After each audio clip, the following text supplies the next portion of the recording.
All right, I think we are live here. Hell yeah. Good afternoon, everybody, or good Hello, noon, hello. good lunch break, everybody. Welcome to episode 156 of In the Pits Paintball Podcast. This podcast is focused on everything that has to do with the paintball scene here in Texas, from professional players and teams to new divisional programs, local tournament series, field owners, Texas based brands, even photographers and videographers. Every week, we'll have a short and sweet episode with a new topic and a new special guest. I'm Christian Dallas Smith. I'm a player for the Texas Titans. This episode, we've got a special lunch break edition with Kaito Warner, pro player for the New Orleans Hurricanes. Kaito, how are you doing? I'm wonderful, man. Thank you for having me on here. It's an honor to be on here, actually. Thank you so much. Yeah, well, appreciate you coming on at the short notice and the little bit unique situation here. But I want to highlight not only your 1v1 win this past weekend, but also talk a little bit about how everything's going with the Hurricanes and even chat about some of the 3v3 stuff that's been kind of taking over paintball this past year. Yeah, dude, all this stuff around paintball right now is pretty awesome. It's pretty awesome. For sure. And for anybody who's tuning in live, first, thanks for joining us. If you notice any audio issues or anything like that, just please let us know in the chat. We'll do our best. Let's get started. So, Kaido, for those that don't know much about you, how long have you been involved in tournament paintball? So I've been playing competitive tournament paintball now for about like 15 years. All right. And what are some of the teams that you've been connected with over time, either pro, divisional, anything? I've been with a lot of, I feel like, name state teams on the West Coast. So like the Vegas Brawlers right now are having a bunch of success in the WCPBL series and NXL as well. So beforehand, I mean the Vegas Brawlers. You have the SD Mob crew that I was a part of a long time ago. San Diego Pirates back there down in the West Coast, and then as far as pro goes, you have Scottsdale Elevation, which is where I kind of started out with pro. Then you have Seattle Thunder, which I kind of made a name for myself a little bit on that team, and then moved on to the Ironman, and then now I am now a part of Hurricanes with a small year-long stint away from the pro scene, playing semi-pro with Outlaw Anodizing, which is how I met up with a lot of Houston guys in the Texas scene. All right. And I know you said you're living in Dallas now. Have you always Yeah. lived in Dallas or were you previously a Northeast guy? No. So normally I've always been in Las Vegas, Nevada. I Okay. just moved to McKinney here in Dallas, Texas, about 3 months ago because I'm about to pay my third month's rent right now. So yeah, 3 months ago, and yeah, it's been a blast, dude. I've only played this many tournaments once before in my life, and dude, the Texas paintball scene is massive and it's always growing. And I commend anybody that wants to be good at paintball to come to Texas. Is where it is at. Love to hear it. Yeah, I love getting that perspective from people that have played all over, especially at your level where you've kind of done it all. What was it that got you into tournament paintball to begin with? Well, mostly I didn't even know tournament paintball was like even a thing. I was playing a lot of rec ball with just my friends on the weekends, and before that, I was really into like skating and a lot of other like I would say niche sports or extreme sports, right? So whenever paintball came around for a birthday party or whatever, it was really fun, and it kind of like you know got my attention. Next thing you know, I'm doing it every weekend with friends, and then outside of that, I I think I got okay at it. I don't even think I was very good at it, but I got good enough at it where I was invited to play on the local team that was playing out of the local field, and then it just grew from there. All right, sweet. Yeah. Well, it's cool to see kind of the you can continue doing this even if you're having to travel long distances, even with kids and other like family responsibilities. Yeah. We've got the evidence here that you can still continue to do this sport even when other things in life come up. Oh yeah, 100%. Yeah, it's just finding the means and the wherewithal to do it. Like I've given up a lot to do it, so as long as you have a good partner next to you, usually like a good wife or a good girlfriend, or even if you don't have that and you just are doing it on your own, like having a good like support system, family, stuff like that to lean on is always really helpful too. And that's what I've kind of always had around me to be able to keep pushing to this dream. Yeah, for sure. I know, like, at least for myself, so being a D2 player, about to be forced up into D1 if everything goes to plan here for the last couple of events, Let's we're go. yeah, we're running into like this realization that in order to like truly compete at that top level, it does require a lifestyle adjustment to where, um, like if your goal is to compete pro, then your life has to be kind of built around that to some extent to allow you like the travel time, the funds, time to consistently practice, dieting, exercising, taking care of yourself. All of that needs to be orientated around a professional lifestyle. So what are some of those things that you have had to either change or like just make it a point to do in order to allow you to be able to do this for so long? Oh, so one thing I noticed that I do a lot more, I feel like, than I would say most people around me whenever it comes to just competitive paintball players in general, divisional and pros, is a lot of more stretching than normal. I feel like I stretch every day, 10, 15 minutes a day. And then I've taken a book out of Patty Gleason's, or taken a page out of Patty Gleason's book by just working out and staying really mobile.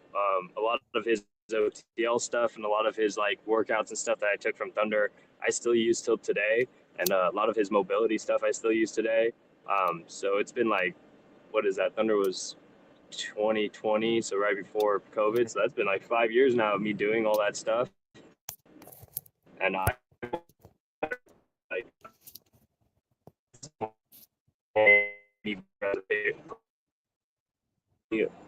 more healthy person. Your health is you're always eating bad food and not really taking care of yourself. Like you're gonna have a hard time in anything you do, regardless if you want to just be good at something, right? So I don't know. I feel like being really healthy has been very helpful, and Patty Gleason has been a really big highlight on that point. I feel like. Yeah, for sure. I keep forgetting like how stacked that period of Seattle Thunder was. Like I remember there was a time where maybe it was like 2019, 2020, 20 like the early part of COVID as well, where especially when Thunder was like consistently in the quarterfinals. Um, Mm-hmm. and I was thinking, wow, this like that team had something special for sure. And I was like waiting for that group to break into the finals, just because it seemed like the just to even like make Sunday in the professional division, it does require those like those things to go right. And the thing that people, especially in the lower division, might not realize is that there's a lot of behind the scenes work that goes into it. It's not just about the on field performance. Yeah, 100%. Like you're not wrong at all. On the field is just I want to say is obviously all of it, right? When it comes down to like actual like um, performing under pressure and all that. But I feel like if you have a family that's like a team like Thunder was, man, you just it's almost like a lot of really good football players and coaches talk about it. You just almost ignore the noise and all that, right? Like there were so many times when I was even on Thunder, people were like, we get the brackets, and I remember the first event when we went 4-0. Everybody looked at the bracket. Yeah, Dynasty, Revo, us, Russian Legion, and I think somebody else, LVL or something in it. And everyone thought we were gonna go 0-4, and everybody was like giving me the hardest time that like, oh, you joined another pro team that's just gonna get relegated next season, da da da.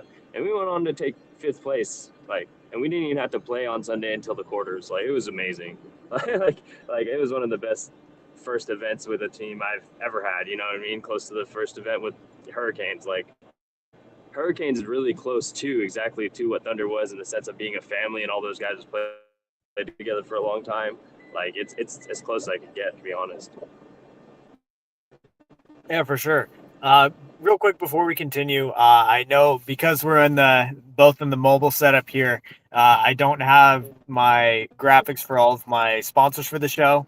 I am going to be running the ads at the end of the episode. But again, quick shout out to all of these sponsors, which I don't have my script or my usual list in front of me, so I'm not going to read through just so I don't have to like forget anybody off the top of my head. So all of the sponsors, we're still going to have your ad segment here at the end. But that being said, I can still read all of the comments on YouTube. So if you're tuning in live, if you have any questions, please get them in the chat. We'll be able to get to them throughout the episode. So Kaido, with um, with your recent like return to pro with the Hurricanes, I know you were with Thunder for a bit, and then you started playing for the Outlaw Anodizing Camp for a year. Like, Yeah. what was that experience like? Kind of going from pro, being in pro for a little while, and then coming back down to semi-pro for a year. Man, so it's definitely humbling, like you definitely go down to semi-pro, and a lot of people think like that's the end of your pro career. Honestly, a lot of people in the pro league, I feel like, feel that way. You go down to semi-pro, and then everybody kind of just throws your name aside most of the time. I feel like it kind of depends. Like if you, I was kind of done with pro paintball. It was like one of those things that once Ironman came up, it was and it was finished. It was one of those things that I felt like made me not like paintball as much playing. It was just I wasn't around a family oriented group, I feel like, maybe, and I had a lot of personal stuff going on as well. So maybe it was a little bit of me too, but I felt like paintball pro scene wise was kind of done for me, And the Outlaw guys hit me up. Actually, Norris Ross hit me up and invited me out there to do that. I linked up with those guys, and they showed me what playing paintball and being in love with it again was like. Like, I remember we rented a van with no seats in the back, a U-Haul van with no seats in the back, just so they could save money. Because I shout out to those guys. They did everything in their power to make sure that I didn't have to pay anything out of my pocket to play with them and guest with them that whole season. So huge shout out to that team, that organization for that. But because of that, they obviously cut costs in certain ways, and one of them was getting a moving van with no seats in the back, and they would throw literally all of them and their gear bags and sit on top of them and drive to the paintball field. That was obviously not very safe or legal, but hey, it was what we had to do at the time, right? And it's like the slump of doing all that again made me fall in love with the sport again, if you could believe it or not. Like, doing all that really just crazy wonky stuff, like getting Airbnbs that maybe weren't the best ones. We had they had told me about one they got where it was a slant house, where literally the grade was at like a 30-degree angle, so you felt like you were walking at a slant the whole time, and then when you left the house you felt weird because everything was level. So it was like very strange. Yeah, so like stuff like that, like doing all that again and going through the slump again, and like really vibing with that team and becoming a family. Like, some of those guys I felt like uh can be my brothers for a very long time, and I only knew them for a season, and I now have been to like some of their weddings. Like, it's pretty amazing, those guys were. So they made me fall in love with paintball again, long story short. And yeah, I couldn't say anything better about those guys for sure. H-Town, let's go. For sure, yeah. Shout out. I think the way that I like describing that best, and I'm stealing this from the sidelines crew. They describe it as type 2 fun, which is, it might not be something that's fun on its own, but it's because like the memories and the people that you're with while you're doing it, that's when it Yes. becomes like something great to look back on. Key. So yeah, Exactly. shout out to the From the Sidelines crew for that description. Also, happy third birthday to them. They just celebrated their 3 years on their show. So yeah, definitely the Yeah. experience Okay. that we're all looking for. Yeah, definitely. I mean, the Outlaw guys, I feel like I couldn't say anything better about them, honestly. Phil, Tyler, the whole crew over there, all those guys, Justin, Duran, man, those guys are all fucking amazing. I really love those guys. For sure. All right. So another thing that you've been involved in recently, this past weekend there was a 1v1 event over at Giant Party Sports in Dallas at Mark Johnson's field. How was it getting to compete in that event? Dude, it was amazing at Giant Party Sports here in Allen, dude. Really cool. So the Top Gun 1v1 event, Started at like 8 in the morning. They had novice, amateur, and I believe what they call it rookie, and then the open division too. So I guess they had a bunch of different divisions. It was really cool to watch these guys play. Coaching it was probably my most. I mean, winning it obviously was my favorite thing, but coaching it was a very close second. I was able to coach Constant, who took second against me. I actually beat him, put him in the losers bracket, and then had to coach him from the losers bracket all the way back to the finals pretty much to face me again. So he got a great view into my, I guess you could say, game plan into this whole thing. And took me to the distance too. Like he went 3-3-3. The race was to 4 before they cut off, so it went to 3-3, and I took it home for the overtime points. So it was very cool, very cool. I had a great time at the event. I can't honestly wait to do another one because, I mean, just the stuff they give you, just the little things, dude, the paintball they give you was really cool. Like, I just walked up on it right now. I was trying to show it to the show, but this big old 1v1 board. Nice. And it just has my name going all the way down and then winning the whole thing at the end. So pretty cool all around. Like just those little things I get to hang up at my house and look on for future generations and whatnot and show my son. It's pretty cool stuff. Yeah, I love it. Yeah, that was really cool that Mark Johnson put on that event. I know I've been talking about doing one of my own, which for everybody that's been looking forward to the signups for my double elimination 1v1, I know I've been talking about it for the last couple of months, but I am going to put it on hold. Just full disclosure, I started the home buying process about 2-3 weeks ago, so all of my Hey, attention is going to congrats. go into that. Yeah, let's For the go. That's a meantime. big But deal. look for it to come back around probably early off season. So I don't know, December, January, somewhere in there. Oh, is there going to be an open division? We'll see how it gets structured. Hopefully, I can make an open division work. Okay. I'm yeah, we'll see. We'll see. Okay.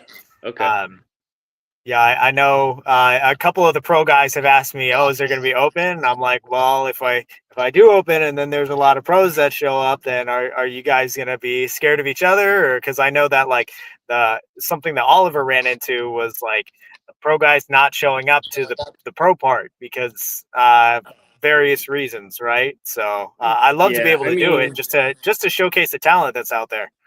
yeah, I mean, I don't know, dude. Like, I feel like Oliver ran into that issue because of the guys that he was inviting, right? Like, you're inviting guys that are like name states in the game, and maybe some of them don't want to be on film losing 1v1s to the other name state in the game. You know what I mean? I mean, some of them Right. don't even really care, and some of them just don't have the time. But I mean, I wasn't asked by Oliver, or I would have been there. You know what I mean? It's just like one of those things. I feel like you have to ask the right people that have the time. I feel like and the means to do it at that time that he's trying to set it up to. I honestly just signed up as soon as I saw it posted. It's 18 minutes for me. Giant is literally I could throw a rock and hit it. So like when I saw 1v1 for a day, and it's in the middle of this big summer break that we have as pros. Like that, Right. there's no, yeah, dude. I'm trying to play whoever I can as much as I can, right? So I'm at Fit. I went to Fit the very next day and played the 7-man series that they had down there and practiced 3-man with them. So it was fun. Yeah, I wish I was, not to make any excuses for why I wasn't there, but I wish my schedule would have allowed Yeah, me to play in that one because I am a big fan of 1v1s. I've hosted 2 jousts, but part of me also just wants to be the player out there. understood. Yeah. I would love to coach you at that thing, dude. It was like coaching boxers. It was amazing. Coaching that, excuse me. Yeah, I had the pleasure of getting to participate in the Hormesis 1v1 at Fit back in 2023, I think it was. Um, and got knocked out in the semifinals by Jacob Johnson, who's now a legend in his own right. Back Right. when Fit was winning against everyone in semi-pro, so Exactly. it's a good time, and I want to get back to it. The Reaper, yeah, no, 100%. But I mean, you got a house you're buying too, dude. Yeah, like a lot of like, you got a lot of like personal development stuff going on too, dog. So like, don't put that to the side. You got that stuff going on. It's important too. Yeah, for sure. Yeah, we got some love in the chat here. We got JTuck25 at work. He says, "Tell Kaido I love him, please." I love you too, There you dude. go. And then you've also got your boy Clifton Luther. Says, "Fido, you're Hey. gonna have to tell us about this nickname." Oh, you want to hear about that now? Yeah, sure. Okay, so long time ago, like right when I was starting up, I want to say I was like 16 or 17. I was working at this field on the free day on Saturday to play on Sunday for free. We all know how that goes. You work on Saturday, you get your pay and everything for free on Sunday. So I was doing that number, and there was this really old white guy that was running the field named Tyson, and it was a Desert Storm paintball way back in the day. And he used to get my name wrong all the time. So it's Kaito, but he would say anything else in the sun. You could name Cheeto, Taco, whatever, and to get my attention, right? But not my actual name.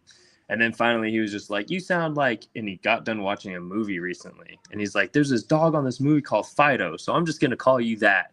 And then basically nicknamed me for himself, right? Which at the moment when I was working there, I didn't really care. I was 16, 17. My name didn't really, like, to me, making me a nickname so he could stop messing up my real name was perfect.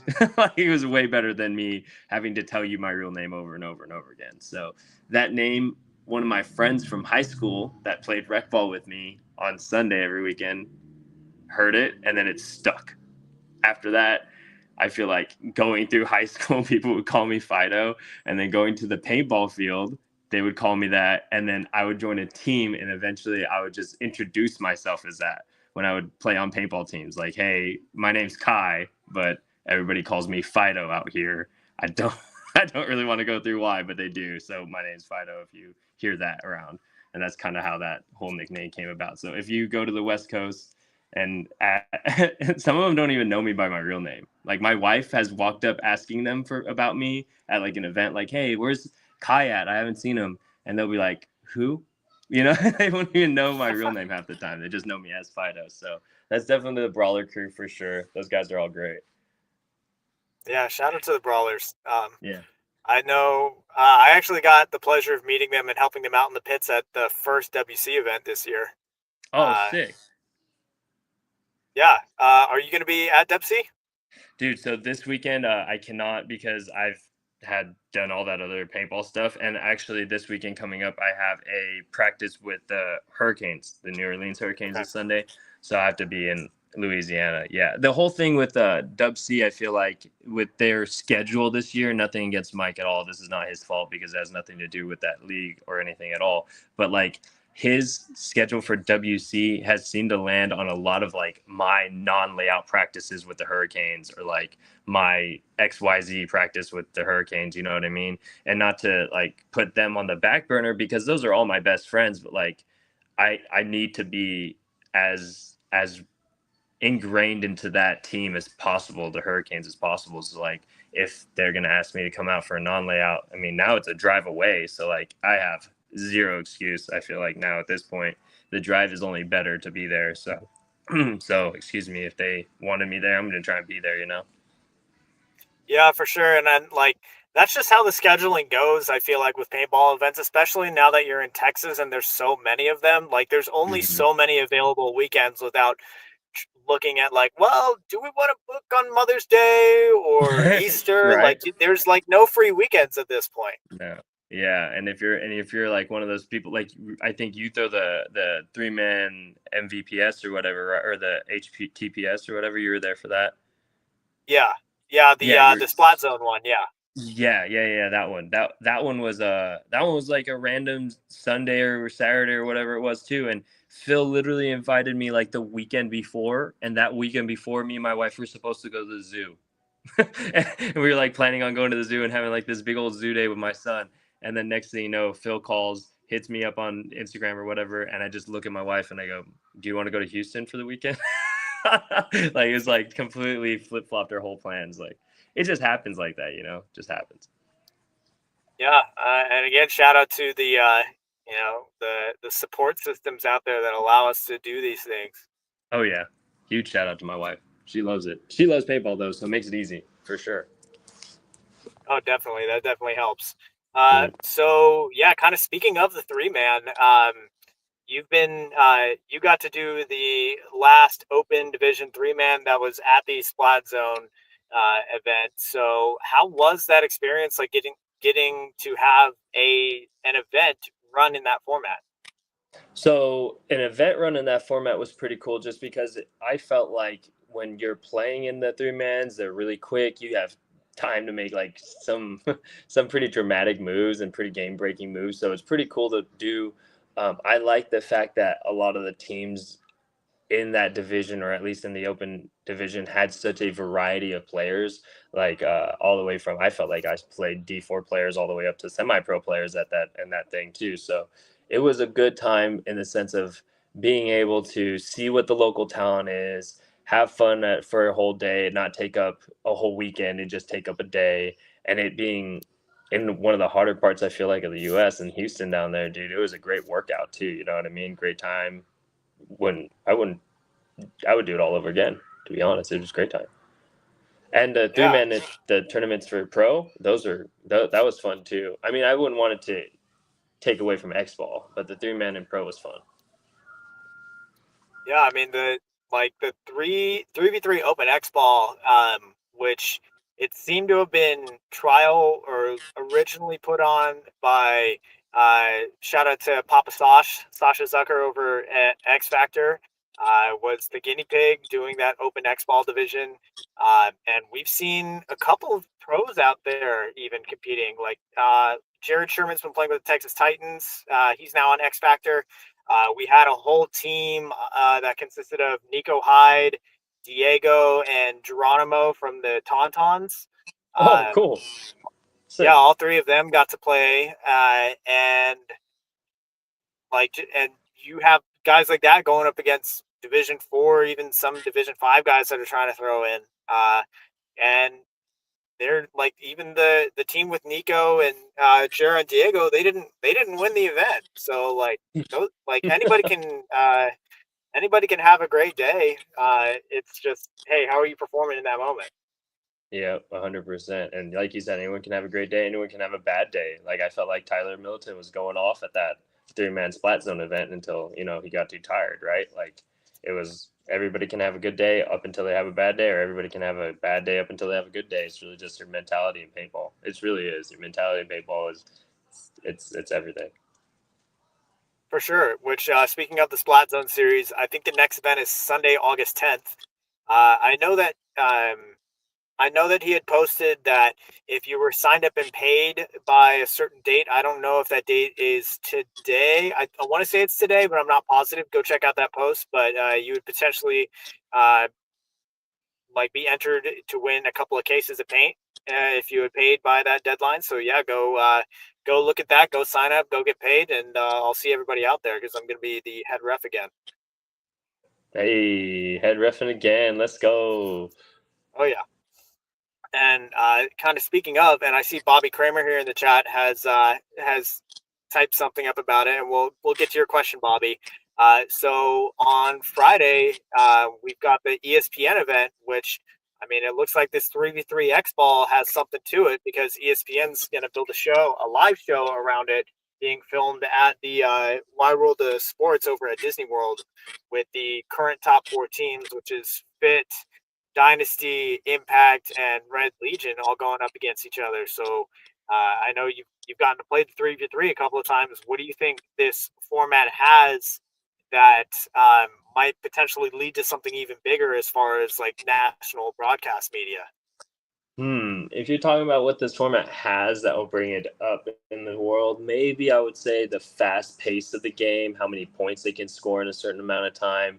If you're talking about like people that like high scoring football games, like I feel like that's what this is. It's also like if you think about it in the same terms as football, I feel like an X ball match is like a full match of football. And then if you take three man, it's like almost everybody like, bam, we're going straight into 2 minute drill. So like everybody's just up, like not even really diving. Like I practiced it at Fit on Sunday after the main event to help them get prepped for it. And when I was practicing them, it felt almost too chaotic. It felt almost like teamwork went out the window, and it felt like it went into only really heavily skilled gunfighting. And if the first person that, like, the first side that lost a body, that was it, you're losing point. So, like, it was almost like that. Like, it was not very many comebacks on 2v3s. And a lot of times it was more like the 2v1s.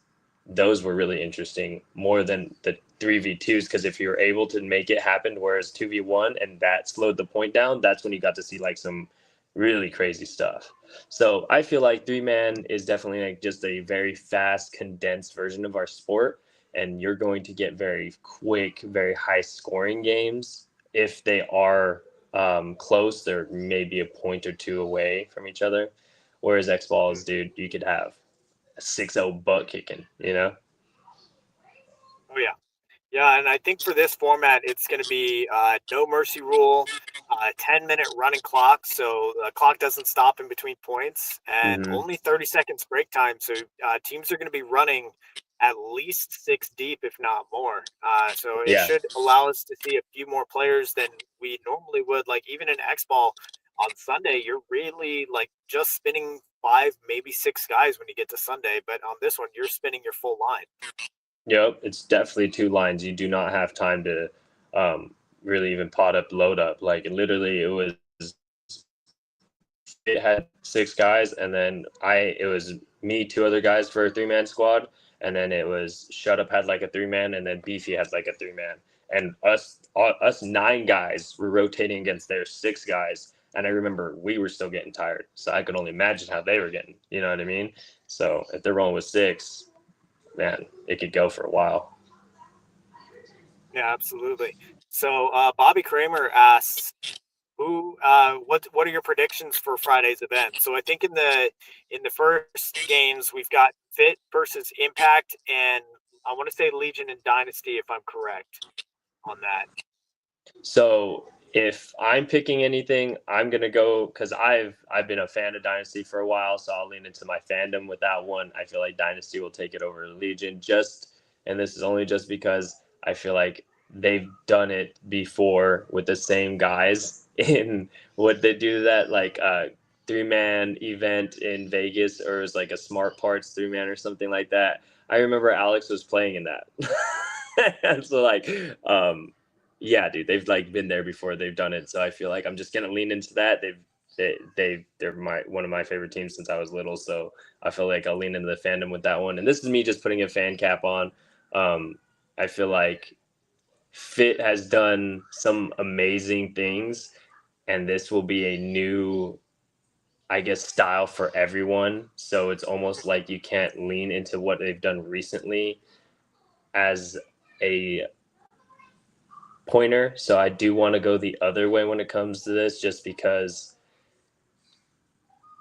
I don't know. I just feel like Fit has such a controlled game, and the way the 3-man is, it's super chaotic. So with them playing such a controlled game in 5-man and 3-man being so chaotic, I just feel like they are coming into it with that as a detriment, right? Like, they play 5-man so well, taking 2 other guys away and making it really quick. How well will they do? You know what I mean? So I kind of want to lean the other way with that. Um, yeah, those are my 2 picks. Sorry, I got Okay. long-winded there. No, it's all good. Yeah, for me, like part of the thing that's interesting is seeing the rosters that each of the teams are bringing. Mm-hmm. I know that Fit, they're bringing 6. They've got Chavez, Scott Stewart, Cyrus Garinger, Jacob Johnson, Jake Seabaugh, and Johnny Lucal are going to be their 6. So they're not bringing in, I think most notably, they're not bringing Trent Mason, which is like for me, that guy, I've said before, like he's the Tim Duncan of that squad. He's the big fundamental for them, and I think not having Trenton is going to be interesting. However, I am very excited to see Johnny get some play time, which I think that's going to be the wild card there, just because he's such an unknown factor since it's been a little bit since we've seen him on the field. Yeah, he crushed it when we were doing the practice, man. He hit some really good shots on me at the practice. He played very well. I don't want to give up too much to see what they're gonna do out there, but they played that practice really well too. So, like I said, it's very chaotic. So it's very hard to call a team here. But I feel like dynasties had that experience in doing it. And yeah, and I just feel like, it's fifth place super controlled. It's just not that kind of game out there. So let's see if they can do the chaotic thing, Yeah, for sure. And then looking at the other rosters, like the Red Legion, I know they're not going to have Samotrov. They're not going to have Sergey. Right. I think their starting three they said was going to be Justin Rabikoff, Malloy, and Kirill. Which I mean, that's a starting three as good as anybody out there. But when they get to their second string, is it going to hold up? Right. And that's the thing too, right? Is those guys, they're all very well conditioned. Is the second string going to be as well conditioned to be able to make those game breaking decisions? Are they going to just spin that first line a lot? Like, it's going to be difficult to see how they play that too, because they're just always so fast. Maybe this will be a detriment. Maybe it'll be the chaos they won't lean into the chaos as good as they do normally. Yeah, for sure. And then I know Dynasty you think is going to be favorited here, but looking at their roster, like there's no Ryan Greenspan, and there's also no Yosh Rao. I know Alex Frazier's going to be there, but they're mostly relying on like let's call them obviously you've got Blake Yarber there, but other than that, it's like a lot of the newer generation of players with Joe Barrett, Kyle Berry, and I think Arturo is going to be there as well. And then there's one or two guys that I'm not remembering off the top of my head. But it'll be interesting to see a dynasty without Ryan Greenspan at the helm. But I mean, dude, Alex is in there, dude. You can't forget about Eggs, bro. Eggs has been there, done that, and done it all over twice. So I feel like Eggs is a really good. So like you said, that with Fit not having Trenton will be a little bit of a letdown in the sense of them not missing their Tim Duncan, right? I feel like Alex is Dynasty's Tim Duncan. You know what I mean? Like if he's there, they have a little boost somehow, some way. Yeah, totally fair. And then just to touch on impact, I want to say and again, I'm doing this all off the top of my head. I want to say they've got Tyler Harmon, I think both Cornell brothers, and then Tyler Panalilo, and I'm not remembering the other guys off the top of my head. Yeah, and fill me in if you remember any of the other guys that Impact are bringing in. But I feel like out of all of the teams, like they're all missing a player or two that you would expect to be like a superstar in the 5v5 X ball. So it'll be interesting to see how the new combinations and some of the absences of some of like what we have come to know are the key players in the 5v5 affect the 3v3. Yeah, and the field being smaller as well, and them only being able to run 2 pods or something like that. I believe it's 2 pods. Like all that is definitely going to be a huge factor. I mean, I feel like even when we were practicing it with 2 pods, I felt like it was forcing me to move in certain ways that I normally wouldn't have to. So, yeah, dude, I feel like all of it will definitely be something that all 4 teams will have to make adjustments on. And that's why I feel like if you lean into the teams that maybe have a little bit more experience all around and just been around longer, I feel like we'll just have a leg up because they've maybe had time to do that, play those kinds of formats together, and whatnot. You know what I mean? Like this whole 3-man thing, I felt like it's kind of dropped on a lot of the teams last minute too. Kind of how like the Ohio 3-man was, right? A lot of teams, 2 teams didn't even make it to that out of the 20. So it is what it is. You know what I mean? I feel like it's definitely one of those things that they'll all have to make adjustments doing anyways. So it's a crapshoot, dude. We'll see how it goes. Yeah, we'll see. So for anybody who didn't know about the ESPN thing, that's going to be airing live on Friday morning. I want to say it's 10 a.m. Eastern time, or it might be 11 Eastern. So, but if you're looking for more information on it, head to nxlpaintball.com. Right there at the top, they have the banner with the airing time. And if you're in the Florida area, go attend. It's free to get in. The first 100 fans get a t-shirt as well. And they're going to have a meet and greet after the event. It'll be a great time. So please, if you're nearby, go show out for ESPN because we're going to be essentially in the best seats possible in their stadium. Yeah, dude, if you're in the Florida area, like if I was there, I'd definitely be there. For sure, for sure. Like you guys have to show up for sure. Just show out. Even if you only have it, even if you can only be there for 30 minutes. I mean, I think the whole exhibition's only like an hour long anyway. But if Hmm. if you can only be there for like 30 minutes, show up and then check out everything else on your way out, dude. Like it's just something where they need to let's put butts in seats, dude. Show them that we really want this out there. Yeah, for sure.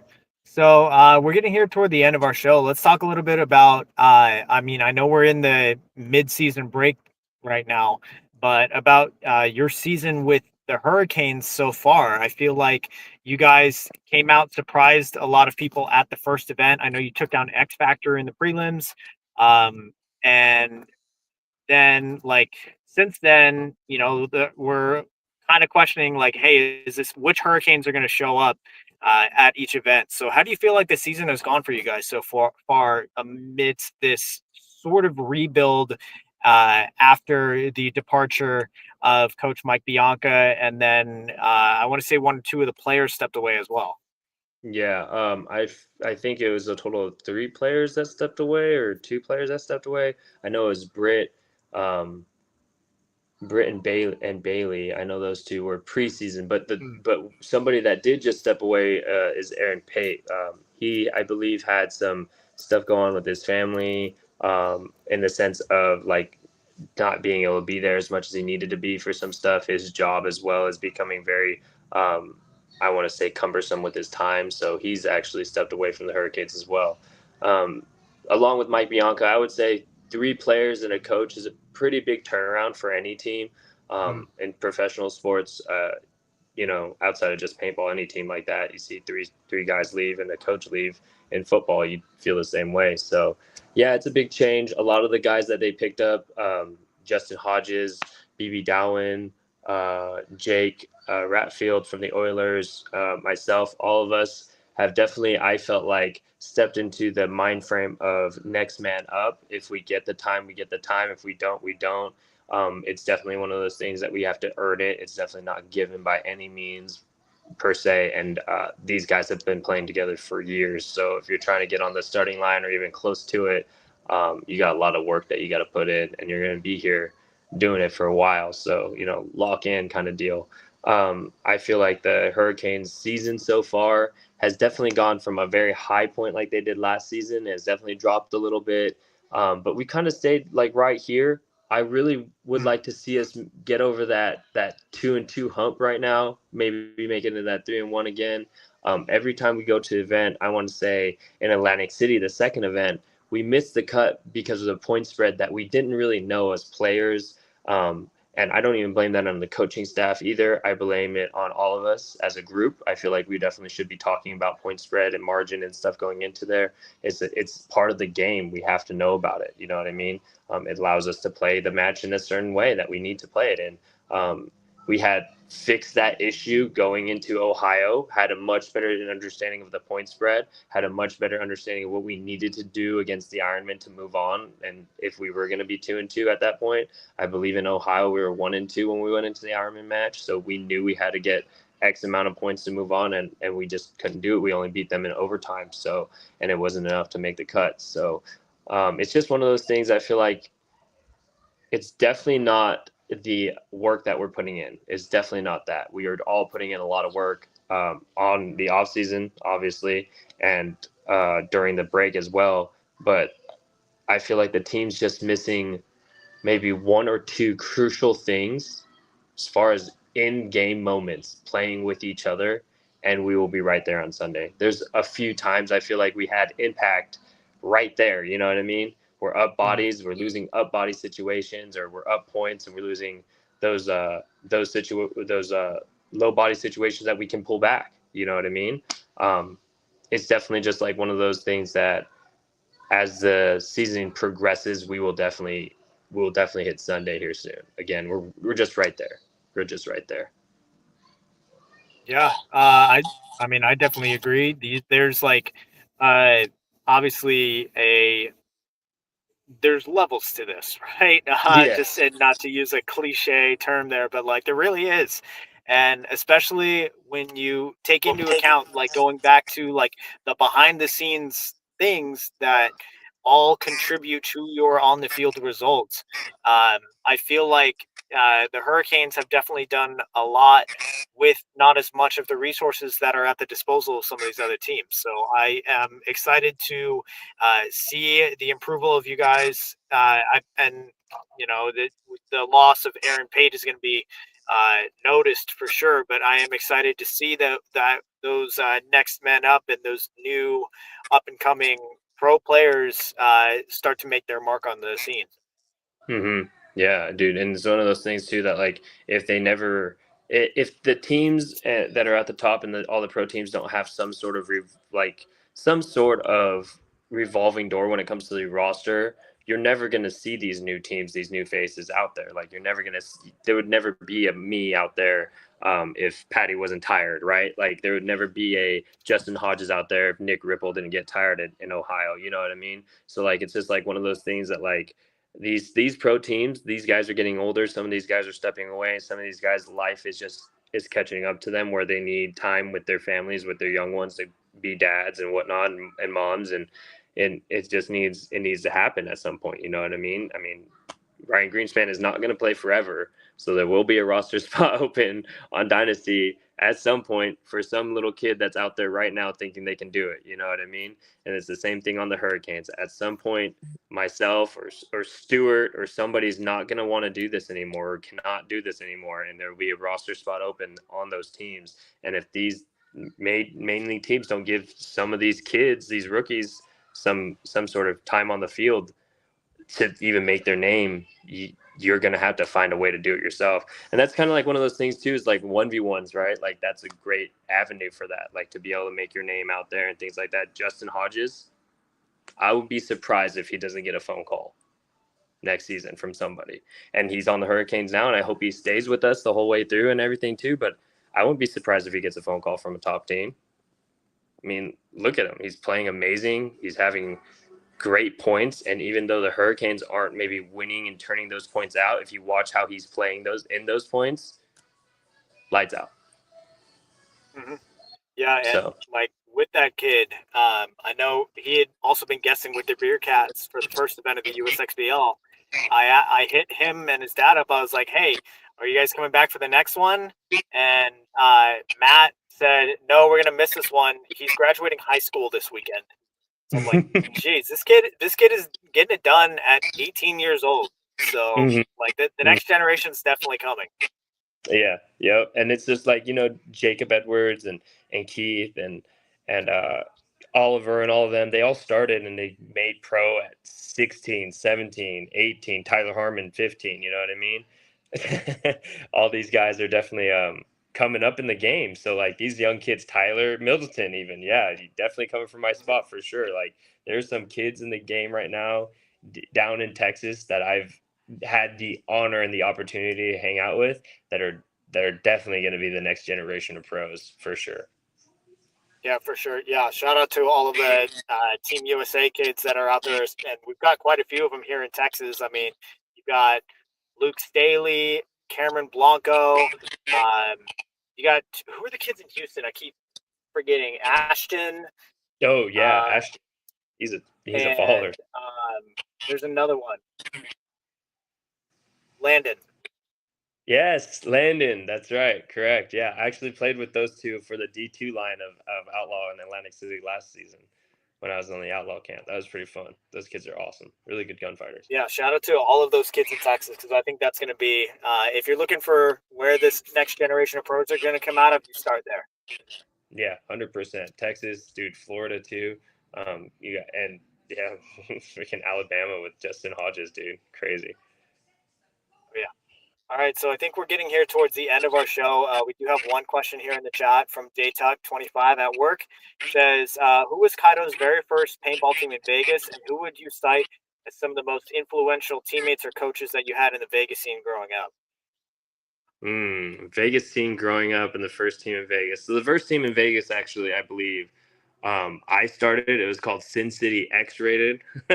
Long time ago. I was a co-captain on that team with one of my friends, and we used to play all the RPL events and XTPSL events or XPSL events or whatever. They had those on the beach too. They were like right next underneath 7-man nipple back in the day. So that's what we used to play a lot of. Most influential teammates and coaches, dude, on the Vegas scene. Man, that's a lot. So we're talking about most influential. You have Stephen Hall. He's literally watched me grow up. He's he's the Vegas Brawlers team captain currently, and I feel like they're their coach right now. Really good guy, man. Just wish he would not be injured all the time. We call him Steve Aleve because he gets pain Aleve medication all the time. So we call him Steve Aleve. I would say another coach would be Steve Connor. So many Steves. Steve Connor. He used to play with LTZ. We all call him Steve-O. I had the opportunity to play a few events and get coached by him. It's absolutely amazing. He's a great guy, really good dad. He coached, I believe, protocol team to the win earlier and things like that too. And last one would be Buddy and Tony Halstead out of the Brawler camp. They're the whole reason. They're the owners of that camp, and they're the whole reason I'm able to get as far as I got, to be honest. Those guys paid for events for me that I couldn't play in, made sure I got everything I needed to be successful, and put me in the best opportunity in Vegas to be successful for sure. All right. Yeah. Shout out. So yeah, I think that does it for our show. Kaido, thank you for coming on this last minute kind of lunch hour edition. Dude, I'm with it. Yeah. And we'll see you guys. If you're in Florida, go show up to the ESPN event on Friday. Take off of work and like do whatever. Like let's fill those stands for sure. Then if you're at Dub C, I will see you guys. I'm flying in late Friday night. I'm going to be playing Saturday, Sunday. My points are like less than 100 points that allow me to still play D4. So I'm taking advantage of that while I still can. Yeah, go those of you guys that think that paintball is all about ranking up as fast as you can, no. Play as low as you can for as long as you can. At events. Yes. In practice, you play up. At events, you play down. Yes, sir. You have fun. All right. Yeah, man. So yeah, that does it. The Vegas boys for me. Yeah, we'll do. So everybody tuning in, thank you so much for joining us for your lunch hour. Be sure to go follow Kaido at, I think it's Kaido_Warner on Instagram. Is that correct? Yes, sir. All right, perfect. And also go follow the New Orleans Hurricanes at hurricanes.pb, I want to say. And shout out to all the sponsors of the show. We're going to play the ad read here in a little bit. And recordings are going to be posted to YouTube, Amazon, Apple Podcasts, and Spotify the next day. And then final shout out and thank you to Major League Paintball for hosting this show. Usually it's Wednesdays at 7:30 p.m., but today, we're doing things a little bit different just to make sure we get you guys an episode. And we will see you guys next week for episode 157. Kaido, thank you so much. Thank you guys. Have a good one. It was an honor. Bye, guys. Later. In the Pits is partnered with the Splat Zone Trinity 3-Man Paintball Series. The series had an explosive entrance onto the Texas scene in May, with the opening event bringing in 25 teams across Beginner, Division 5, and the Open 3v3 X-Ball divisions, just one team shy of selling out. My ref crew will be brought in once again to ensure the event is run fairly and smoothly. Want to play Beginner but don't think your gear can keep up? Splat will have multiple setups on hand to make sure everyone is on a competitive playing field. Registration is live now for the August 10th event, so head to PB Leagues and lock in your spot today. In the Pits is partnered with QBR. Are you seeking to heal and recover from the toll that paintball puts on the mind and body? QBR has the solution for you. Head to QBRofficial.com and use code PITS10 for 10% off of your order, plus free shipping. QBR, they don't sell broccoli. In the Pits is partnered with 71 Designs. Owned and operated by veteran Wade Martin, and partnered with fellow Texas brand Compete. 71 Designs can take your ideas for soft goods, merchandise, and casual wear and make them a reality. Message 71 Designs on Facebook or Instagram to get started today. In the Pits is partnered with Hydra. Designed by players for players, you can outfit yourself in Hydra gear from head to toe. Have confidence that when you make a purchase from Hydra, you are purchasing a well-tested and well-thought-out product, trusted by several top teams, including World Cup Pro Champions Paintball Fit. I personally recommend their Hydra Black knee pads. Purchases over $100 receive free shipping. Head to hydra.fit to browse their selection and discover the Hydra mentality. In the Pits is partnered with the San Antonio 3v3 Paintball Series. The series provides local players with an affordable, fun opportunity to experience the excitement of tournament paintball and has already seen events sell out. I personally am the head referee for the series and I can't wait to see you there. Visit SAT3v3.com for details on upcoming events or head to PB Leagues to register your team today. In the Pits is partnered with BEM Wraps. Behind every mask is a unique and creative player. Tap into it when you order your next custom headpiece. Their Build-A-Band lets you communicate with them one-on-one to make your order just the way you want, all the way down to the color of the stitch. Check out their Instagram at BEMWraps for drops and build videos of them working on orders. They offer very competitive pricing, so reach out today to get started on your own one-of-a-kind headpiece. In the Pits is partnered with Mariachi Águilas de Oro. Based in Austin and servicing the surrounding areas, these Golden Eagles will bring life to any event you are having, from birthdays, anniversaries, holidays, corporate events, or even a simple performance to enjoy. Guillermo Padilla, one of their trumpet players, is also a member of the Texas paintball scene. Visit them on Facebook and Instagram to check out some of their past performances, or give them a call to book them for your event today. In the Pits is partnered with Texas pro player Jared Sherman. In a world where saving time means making money, Jared's local seed bank is making waves in Texas. Carrying a large assortment of Texas-approved varieties for use in the Texas Hemp Program, seeds for novelty use, as well as premium genetics bred for solventless extraction, Jared Sherman has the ability to satisfy even the most sophisticated collectors. Head to his website and use code INTHEPITS for 10% off of your orders. In the Pits is partnered with XTPL Events. The Extreme Tournament Paintball League is a series put on by the Lukow family of Paintball Fit fame that gives the opportunity for players to learn and grow together as a team. 3-man, Challengers and Champions X-Ball, Draft Mech X-Ball, Super 7s, U3v3, even Glow-in-the-Dark Mech X. There's something for everyone at XTPL. Not to mention prize tosses, raffles, and the infamous Paintball Munching Contest.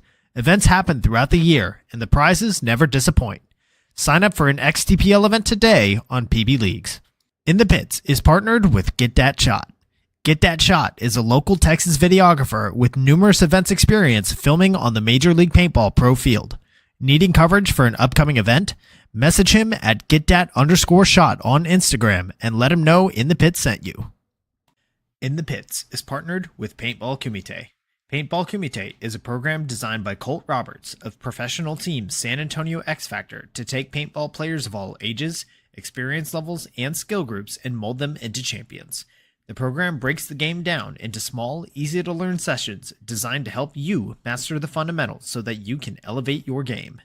Newcomers to the program get a free 1-hour introductory class when mentioning In the Pits. To sign up for a class, message at Paintball Kumite on Instagram.